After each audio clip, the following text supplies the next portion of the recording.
Stage جانے سر وہاں یار اوکے یار یہ مائک دیکھ لیجیے گا سمجھتا ہوں ان کی ضرورتیں بھی میں سمجھتا ہوں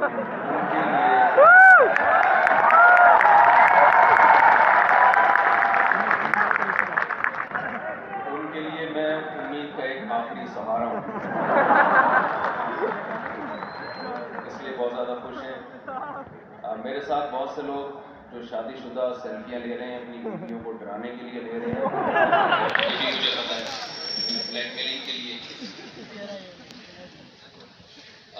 بہت خوشی ہوئی یہاں کے جو مجھے سیکھنے کا موقع ملا کچھ اسپیکرز کو بھی میں نے سنا اسماعیل بھائی ایک مثال دے رہے تھے نیوٹن کی کہ اس کے سر پہ سیب گرا تھا اگر وہ کراچی میں ہوتا وہ کسی کے سر پہ گرتا اور آپ سوچیں اگر اس کے سر پہ ناریل گرتا تو وہ گریوٹی کا لا ایجاد نہیں کرتا وہ نہیں بتاتا یہاں آپ کو پیسہ کمانے کے طریقے سکھائے جا رہے ہیں میرا یہاں کیا کام ہے میں داڑھی ٹوپی والا مولانا مفتی مولانا کا تو کام لوگ سمجھتے ہیں کہ جی جا کے کہیں نکاح پڑھانا جنازہ پڑھانا نماز پڑھا دینا تو میرا اس ایونٹ میں کیا کام ہے میرا خیال ہے آپ اور یہ کوئی ایسا بھی نہیں ہے کوئی ایسی تقریب ہو جہاں قرآن خوانی ہونے والی ہوگی میں نے دعا کرانی ہو دم کرنا ہو جن چڑیل بھوت بھگانے ہو لیکن پھر بھی میں آیا ہوں مجھے انہوں نے کہا تھا کہ ہم آپ کو بلا رہے ہیں میں نے کہا اگر آپ نے مجھے جہاز کا ٹکٹ نہیں بھیجا تو میں اپنے ٹکٹ پہ آؤں گا لیکن میں آؤں گا ضرور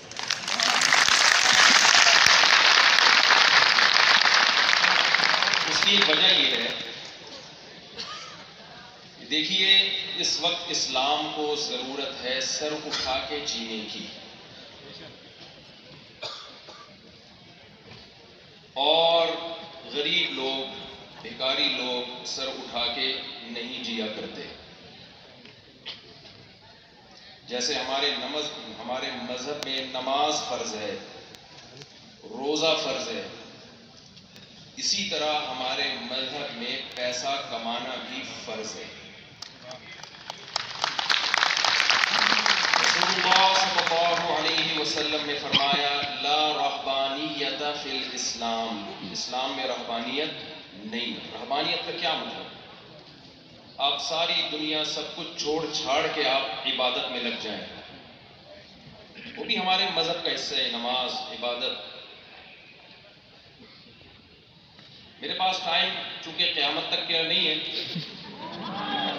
اس لیے میں جلدی سے اپنی بات کو سمیٹ کے ختم کروں گا اور میں ویسے بھی 48 گھنٹے سے زیادہ کا قائل بھی نہیں ہوں تو اس لیے میں ذرا کوشش کروں گا کہ میرے پاس کہنے کے لیے تو بہت کچھ ہے اپنی بات کو میں جلدی سمیٹنے کی کوشش کروں گا دیکھیے رسول اللہ صلی اللہ علیہ وسلم کی خدمت میں ایک شخص آیا جس کے پاس کھانے کو روٹی نہیں تھی یہ صحیح حدیث ہے جس کے پاس پہننے کو کپڑا نہیں تھا ظاہر ہے جب آپ کے پاس کھانے کو روٹی نہیں ہوتی پہننے کے لیے کپڑا نہیں ہوتا تو آپ کشکول لے کے لوگوں سے بھیک مانگتے ایسا ہی کچھ ہمارے نبی صلی اللہ علیہ وسلم کے ساتھ ہوا ایک شخص آیا لوگ بیٹھے ہوئے تھے اس نے نبی صلی اللہ علیہ وسلم سے بھیک مانگی گھر میں کھانے کو نہیں ہے پہننے کو کپڑا نہیں ہے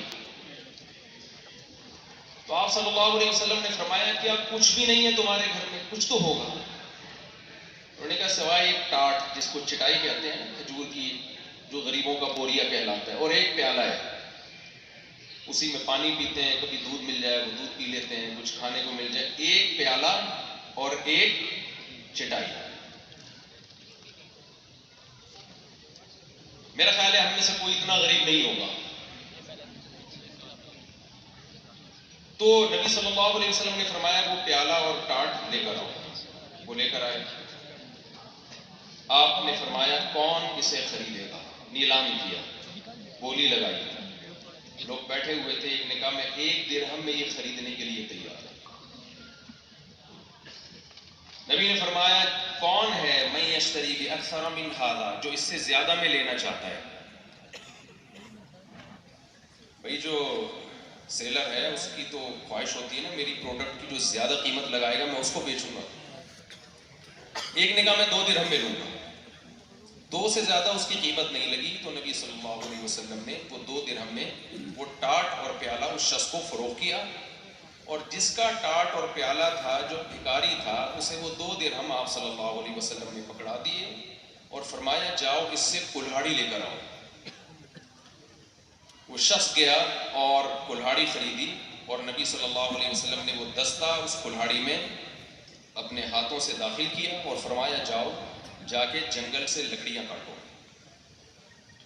اور یہ لکڑیاں کاٹ کے بیچو.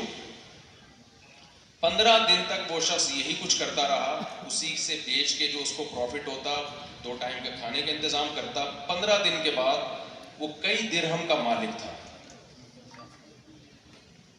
اس نے وہ ٹاٹ بھی خرید لیا، وہ چٹائی بھی خرید لی، کھانا بھی خرید لیا، اور سب سے بڑی بات جو اس کے اندر ایک اسکل پیدا ہوئی، کمانے کی ایک ہنر پیدا ہوا، یہ سب سے بڑی چیز ہے.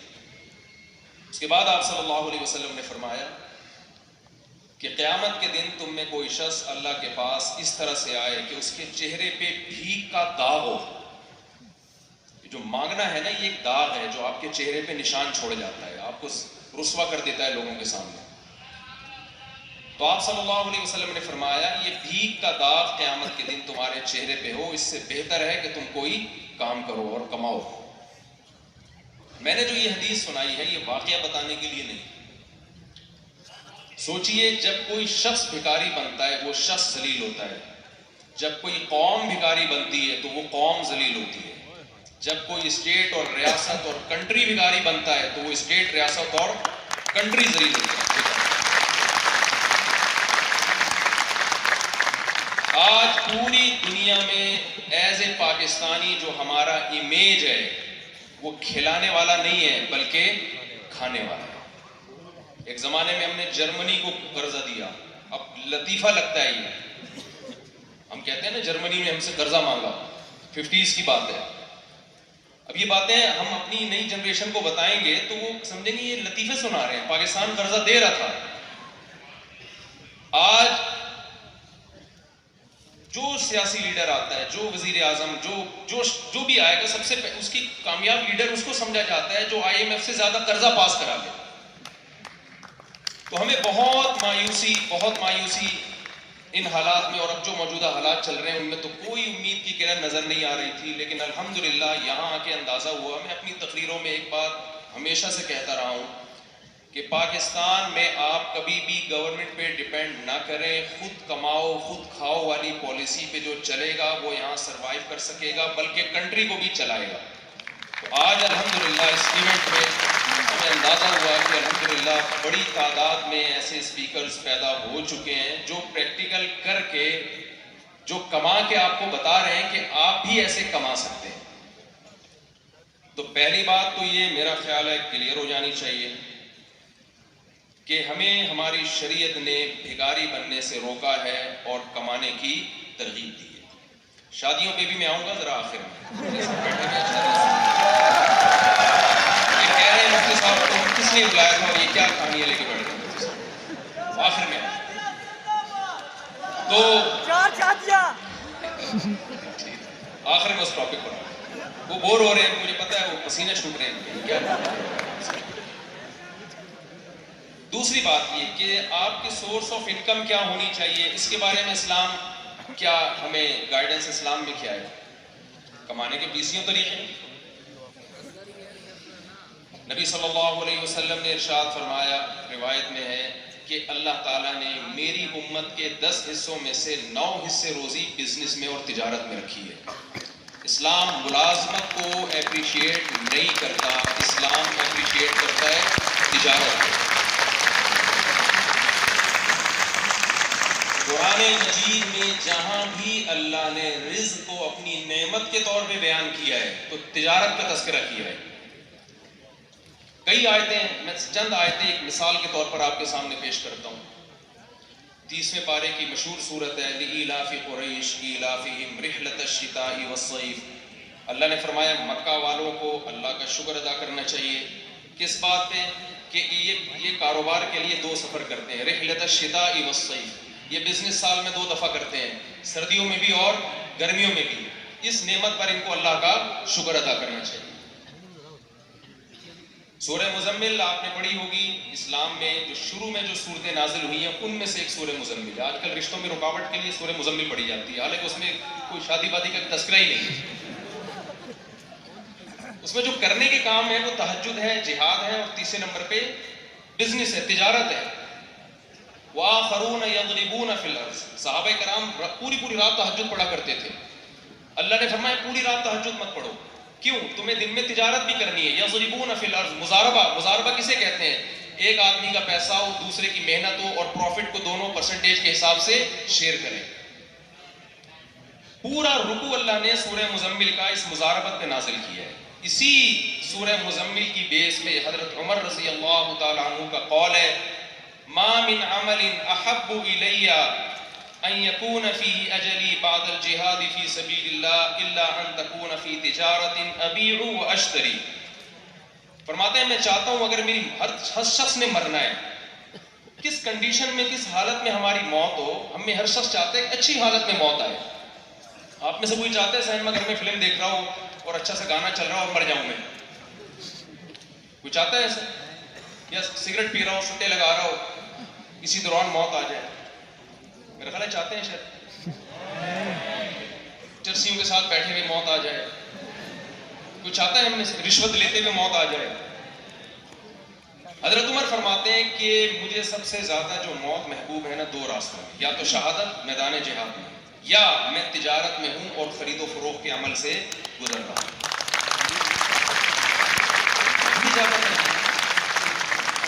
اور سید الانبیاء صلی اللہ علیہ وسلم نے عمل بھی ایسا کر کے دکھایا. ہمارے نبی کی پہلی شادی بزنس اور تجارت کی بیس پہ ہوئی ہے. حضرت خدیجہ رضی اللہ تعالی عنہا آپ صلی اللہ علیہ وسلم سے عمر میں 15 سال بڑی تھی. آپ کے پاس پیسہ تھا انویسٹمنٹ کے لیے، آپ کو کوئی ایماندار، صادق اور امین شخص چاہیے تھا. حضرت خدیجہ کو پتہ چلا کہ محمد صلی اللہ علیہ وسلم صادق بھی ہیں، امین بھی ہیں، کاروبار امانت سے، دیانتداری سے کریں گے. تو حضرت خدیجہ رضی اللہ تعالی عنہ نے اس بیس پہ محمد صلی اللہ علیہ وسلم کے نکاح کی آفر کو قبول کیا، اور اللہ نے سید الانبیاء صلی اللہ علیہ وسلم کی مسکنت اور غربت کو اس تجارت کے بعد ختم کیا جو آپ نے حضرت خدیجہ سے شادی کر کے اور ان کے پیسے کو تجارت میں انویسٹ کر کے جو آپ کو پیسہ ملا، جس کا سورہ والضحیٰ واللیل اذا سجا میں اللہ نے تذکرہ کیا ہے کہ وَوَجَدَكَ عَائِلًا فَأَغْنَىٰ. اے نبی آپ غریب تھے، اللہ نے آپ کو نکاح کی، اللہ نے آپ کو اس تجارت کی برکت سے اور خدیجہ سے نکاح کی برکت کے بعد آپ کو مالدار کر دیا. اتنی بڑی دلیل ہے ہمارے لیے. تو اور اس پر بہت ساری آیتیں ہیں. آپ کو معلوم ہے بہت سارے ملک جو اسلام میں داخل ہوئے مسلمان تاجروں کی وجہ سے داخل ہوئے. گوروں نے یہ بات اپنی تاریخی کتابوں میں لکھی ہے. انڈونیشیا، ملائیشیا اور افریقہ کے بہت سارے کنٹریز، یہاں مسلمان تاجر گئے اور انہوں نے تجارت کے ذریعے ان علاقوں پہ ان کا ایک روب پیدا ہوا.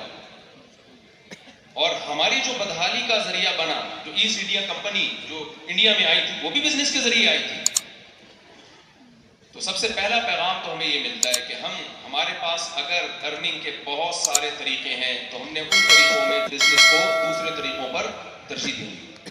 اور مسلمان ہمیشہ تاجر ہوا کرتے ہیں. میں دنیا میں بہت ٹریولنگ کی ہے، میں نے ہر طرح کے طبقے سے میں ملا ہوں.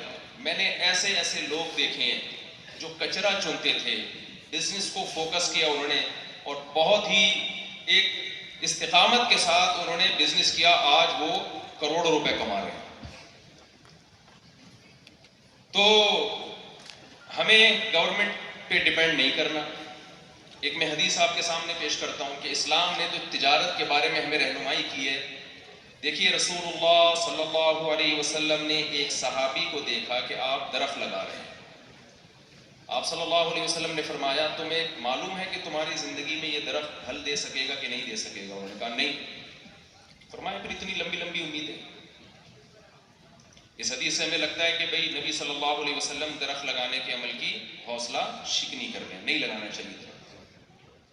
دوسری حدیث بخاری مسلم کی، آپ صلی اللہ علیہ وسلم نے فرمایا کہ جس شخص نے درخت لگایا اور اپنی زندگی میں اس سے پھل نہ کھا سکا، تو موت کے بعد جب تک انسان تو دور کی بات، چرند پرند اور جانور بھی اس درخت سے فائدہ اٹھائیں گے، اللہ اس کے اجر کو ضائع نہیں کرے گا۔ یہ صدقے کا اجر اس کے اعمال کے ترازو میں اللہ تعالیٰ لکھتے رہیں گے۔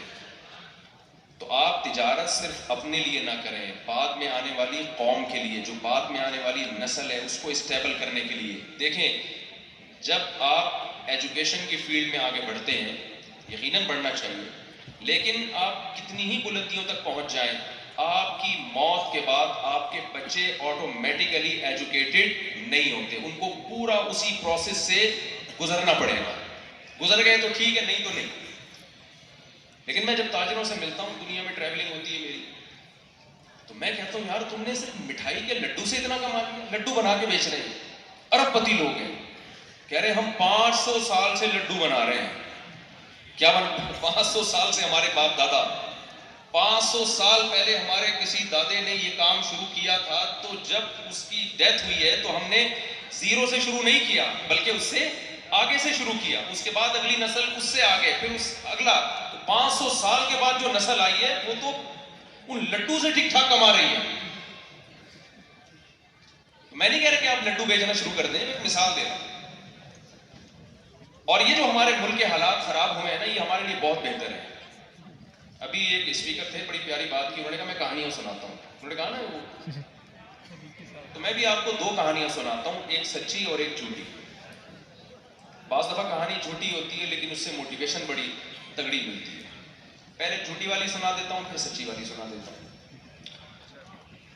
جھوٹی کہانی یہ ہے کہ ہماری دادی ہمیں قصے سنایا کرتی تھی۔ پہلے زمانے میں دادیاں بڑے زبردست ایک خود موٹیویشنل اسپیکر ہوا کرتی تھی دادیاں، بچوں کو نا بچپن سے، مجھے یاد ہے ہم چھوٹے بچے تھے تو لڑکیاں بیٹھی ہوئی نا، عید کے دن ہماری کزنیں بہنیں مہندی لگا رہی تھی، تو ہم بھی بیٹھ گئے، بچے بیٹھ جاتے ہیں مہندی لگانے، تو ہماری دادی نے کہا نا نا نا، لڑکے مہندی نہیں لگاتے ورنہ تلوار نہیں پکڑ سکیں گے، تو وہ ان میں جو ہے نا نسوانیت پیدا ہو جائے گی۔ تو یہ ہم نے کون سا کوئی بم اٹھانا تھا بعد میں جا کے، لیکن ایک سمجھایا کرتی تھی کیونکہ تم آدمی ہو تو آدمیوں والے کام کرو۔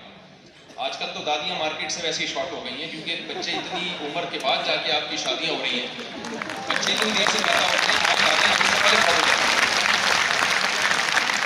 تو دادا اور دادی ونس اپون اے ٹائم ہوا کرتے تھے، اس لیے میں کہتا ہوں جلدی شادی کر لیا کرو تاکہ دادا دادی جوانی میں بن جائیں۔ تو وہ ہمیں آدم علیہ السلام کا نا واقعہ سناتی تھی کہ آدم علیہ السلام کو جنت سے نکالا گیا، ہم کہتے تھے بالکل دادی نکالا گیا، کہتی تھی آدم علیہ السلام کو جنت میں سب چیزیں فری میں ملتی تھیں، ایسے ہی ہوتا ہے نا جنت میں سب کچھ فری میں، ہم نے کہا بالکل ایسے ہی ہوتا تھا۔ دادی کہتی تھی جب پتہ ہے دنیا میں آئے نا وہ، تو اللہ میاں نے کہا دنیا میں فری میں نہیں ملے گا، اب آپ کو یہاں محنت کرنی پڑے گی۔ چھوٹے بچے دادی سے کہانی سنتے تھے، اچھا بھائی پھر کیا ہوا؟ دادی کہتی ہیں پھر انہوں نے بیل خریدا، ہل چلایا، گندم بویا، اور پھر گندم سے روٹی بنائی، تو جب روٹی کھانے کے لیے بیٹھے تو روٹی پہیا بن کے بھاگ گئی، ہے تو یہ کہانی۔ پھر آدم علیہ السلام اس روٹی کے پیچھے بھاگے ہیں۔ ہم کہتے تھے یہ اللہ تعالیٰ اتنی ٹینشن حضرت آدم کو کیوں دے رہا تھا؟ روٹی پہیا بنی اور بھاگ گئی، اور پھر آدم علیہ السلام پیچھے پیچھے بھاگ رہے ہیں۔ تو دادی کہتی تھی کہ بھائی اس دنیا میں لانے کا مقصد آدم علیہ السلام کو یہ تھا کہ یہاں فری میں روٹی نہیں ملے گی، آخری دم تک روٹی کے لیے آپ کو محنت کرنی پڑے گی۔ کہانی جھوٹی ہے لیکن اس سے سبق جو مل رہا ہے وہ صحیح ہے یا نہیں؟ خاندانی سبق مل رہا ہے کہ نہیں مل رہا؟ اور ایک اور کہانی میں آپ کو سناؤں گا، وہ سچی کہانی ہے۔ وہ ہمارے پڑوسی ایک بڑے بلڈر ہیں، کندھے پہ رومال لگ کے گھومتے ہیں، پیسہ اتنا ہے کہ آدمی ان کی شکل دیکھ کے اندازہ نہیں لگا سکتا اس آدمی کے پاس اتنا پیسہ ہے۔ میں نے کہا یار آپ اتنے بڑی بڑی بلڈنگیں بنا رہے ہو، آپ نے کیا کوئی سول انجینئرنگ کی ہوئی ہے، یا آپ نے کوئی کراچی یونیورسٹی میں کوئی ڈپلوما ہولڈر ہو، آپ نے کوئی انجینئر بنے ہو آپ وہاں جا کے، یا آپ کا کوئی بڑے بڑے تاجروں کے ساتھ اٹھنا بیٹھنا ہے، یہ آپ کو کس نے سکھایا؟ انہوں نے مجھے کہا کہ یہ میرے باپ کا مجھ پر احسان ہے۔ میں بڑا خوش ہوا کہ ابا نے بچپن سے ہی اینٹیں رکھنا سکھائی ہوں گی، مزدوروں کے ساتھ کام کرنا سکھایا ہوگا، تو آج یہ اتنی ترقی کی انہوں نے۔ کہتے نہیں، میرے ابا مجھے کہتا تھا جب میں بالغ ہوا تو میرا باپ مجھے کہتا تھا کہ خود کماؤ گے تو میں کھلاؤں گا، ادروائز میں تمہیں نہیں کھلاؤں گا۔ کہہ رہے ہم نہیں، جب باپ کے ٹکڑوں پہ انسان پلتا ہے، ٹکڑے تو نہیں کہنا چاہیے، باپ کے خرچے پہ انسان پلتا ہے اور باتیں 4 شادیوں کی کرتا ہے تو اچھا لگتا ہے؟ بولو بھائی۔ میرے پاس لوگ آتے ہیں نا، صاحب میں تو کرنا چاہتا ہوں، ابا کرنے نہیں دے رہے، تو آپ ابا سے کہیں میری شادی کرا دیں۔ میں ان سے کہتا ہوں آپ نے آدھا بیان سنا ہے، آدھا نہیں سنا۔ آپ نے آدھا بیان سنا ہے، آدھا بیان تو یہ سنا ہے شادی کرنی چاہیے، یہ والا نہیں سنا کہ اپنے خرچے پہ کرنی چاہیے۔ یہ شاداب حسین بیان میں آپ غیر حاضر تھے۔ اب مجھے یہ بات بتاؤ، اس نے مجھے بتایا کہ ایک دن کیا ہوا، میرے والد نے میرے سامنے سے روٹی کھینچ لی، کھانے کے لیے میں بیٹھا تھا اور والد صاحب نے روٹی سالن میرے سامنے سے کھینچ لیا اور مجھے کہا کہ اب جب تک تو خود کما کے نہیں لائے گا میں تجھے روٹی کھانے نہیں دوں گا۔ کہتا ہے میرے باپ کا یہ احسان ہے، میں نے در در کی ٹھوکریں کھائیں، دھکے کھائے، اور جتنی محنت میں کر سکتا تھا میں نے کی، اس کا نتیجہ ہے کہ آج میں سینکڑوں لوگوں کو کھلانے کے قابل ہوا ہوں۔ دیکھو ہمارے حکمرانوں کا ہم پہ بہت بڑا احسان ہے کہ انہوں نے ہمیں کسی قابل، ان کا ہم پہ بہت بڑا احسان ہے کہ ہمیں یہ بتا دیا کہ آپ ہم پہ بالکل بھی اعتماد نہیں کرتے۔ ایک آدمی کو انٹرویو کی آفر آئی، وہ گیا، انہوں نے کہا کہ آپ کی ایج کتنی ہے؟ اس نے کہا نہیں میری اس سے زیادہ ہے۔ جی ہمیں اتنی فٹ ہائٹ کا آدمی چاہیے؟ اس نے کہا نہیں میری ہائٹ تو اتنی نہیں۔ بھائی آپ کے پاس یہ سرٹیفکیٹ ہے؟ نہیں۔ انہوں نے کہا پھر آپ کیا کرنے آئے ہو؟ میں یہ بتانے آیا ہوں کہ میں آپ کے قابل نہیں ہوں، میرے انتظار میں نہیں بیٹھیے گا۔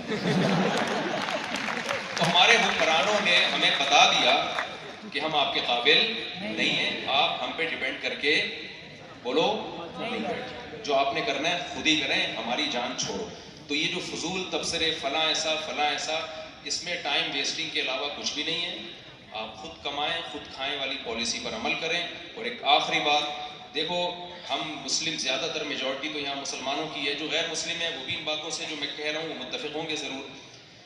کہ دیکھیں نبی صلی اللہ علیہ وسلم نے جو صحابی کو فرمایا کہ جس نے درخت لگایا، ایک کو درخت لگانے سے منع کیا جا رہا ہے، ایک کو درخت لگانے کی ترغیب دی جا رہی ہے۔ جو صرف اپنا پیٹ بھرنے کے لیے درخت لگا رہے ہیں ان کو نبی فرما رہے ہیں بھئی یہ ہو سکتا ہے درخت پھل نہ دے، لیکن جو اپنے لیے اور آگے قوم کے لیے درخت لگا رہے ہیں ان کو نبی صلی اللہ علیہ وسلم نے موٹیویٹ کیا۔ آپ تجارت میں آپ نے چند باتوں کا خیال کرنا ہے، حرام ذریعے سے تجارت نہیں کرنی۔ آپ سود اسلام میں حرام ہے، اللہ نے پابندی لگائی ہے سود، اور بہت سارے طریقے ہیں۔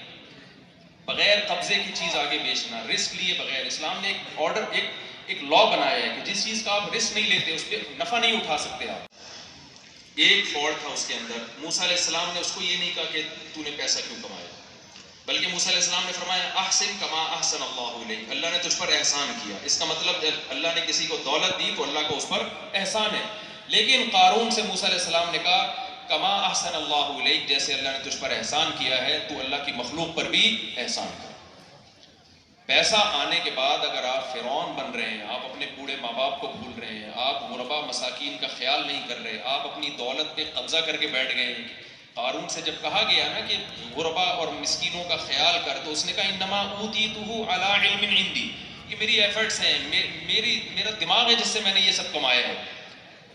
یہ تکبر آپ کے اندر نہیں آنا چاہیے۔ اللہ تعالیٰ کو تواضع پسند ہے، انا اور تکبر اللہ کو پسند نہیں۔ جب کوئی نعمت آپ کو ملے گی آپ نے نسبت کس کی طرف کرنی ہے؟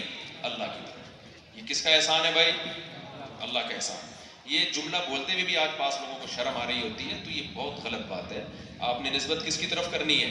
اللہ کی طرف۔ اور جو میں نے وعدہ کیا تھا، ٹائم چونکہ میرے پاس قیامت تک کے لیے نہیں ہے، اس لیے میں بس جلدی سے بات کو سمیٹ کے ختم کرتا ہوں۔ یہ جو میں نے کہا تھا نا آخر میں 4 شادیوں کی بات کروں گا، بھائی جیب میں جب تک پیسہ نہ ہو اس زمانے میں ایک بھی نہیں۔ ہمارے ہاں میں بھی کبھی کبھار جم جاتا ہوں تو میں نے وہاں میں تو تھوڑا بہت ویٹ اٹھا کے نکل آتا ہوں، بس تھوڑی سی انرجی یوٹیلائز ہو جائے، تھوڑی سی جو ہے وہ موٹاپا نہ آئے۔